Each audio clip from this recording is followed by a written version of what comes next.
जय माँ। सामाजिक समरसता माँ नर्मदा परिक्रमा 56वां दिन। कल रात को भोपाल से गिरीश खत्री सपरिवार आए और मौनी अमावस्या का लाभ उठाते हुए सारे भक्तों को भोजन कराया। आज सुबह हम डोंगर गांव से 6:50 को निकले। अब विचार करने वाली बात है, रोज 5:50, 5:30, आज 6:50 क्यों? क्योंकि सुबह से ही हमें जंगल से गुजरना था और सबका कहना था कि उजाले में जाए तो ठीक रहेगा। एक चिंतन हुआ। अंधेरा दृष्टि को बाधित करता है और भय को पैदा करता है। अंधेरे की खड़खड़ाहट हिरण की है या शेर की, आपको नहीं पता। इसीलिए हम भयभीत होते हैं जब हमें ज्ञान नहीं होता, क्योंकि संसार में अज्ञानी ही दुखी रहता है, क्योंकि वो भयभीत रहता है।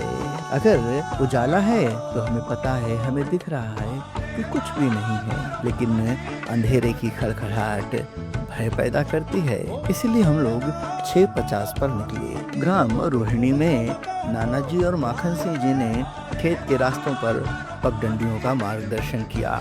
एक जगह तो हम गए, हम सड़क से जा रहे थे तो अचानक कहा, बाबा इधर से। उनके घर का आंगन लिपा पुता स्वच्छ आंगन परिक्रमा वासियों के लिए अपनी निजता को, अपनी स्वच्छता को खोते, लेकिन परिक्रमा वासियों को थोड़ा सा भी रास्ता छोटा पड़ जाए उसके लिए ये सेवक हमेशा तत्पर रहते हैं। बालभोग हमने हीरापुर में लिया, जो आज गिरीश खत्री जी की तरफ से ही था। ग्राम हीरापुर में लक्ष्मण नूरिया और विपिन नूरिया ने नाव के सहारे हिरणी नदी को पार कराया। ग्राम जोगीपुरा में मुन्ना लाल केवट, राम, शंकर, इन सभी ने चाय का दान किया। हमारा दिन का भोजन नर्मदा रेवा कुटी बरबटी में हुआ।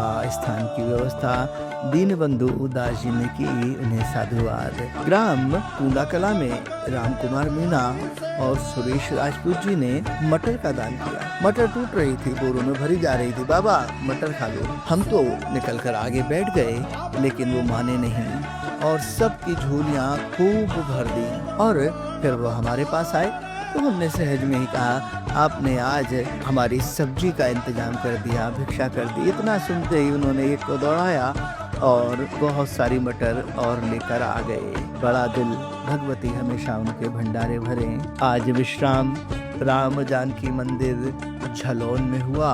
300 साल पुराना मंदिर है। अद्भुत मूर्तियां हैं माँ की। यहाँ हमने आम और जामुन के पौधे लगाए, जिसके लिए जन परिषद अभियान की नवाकुर संस्था का बहुत बहुत आभार है। रात्रि विश्राम की व्यवस्था के लिए राम विशाल वाजपेयी जी यहाँ के संचालक हैं और निश्चय शर्मा जी को साधुवाद जाता है।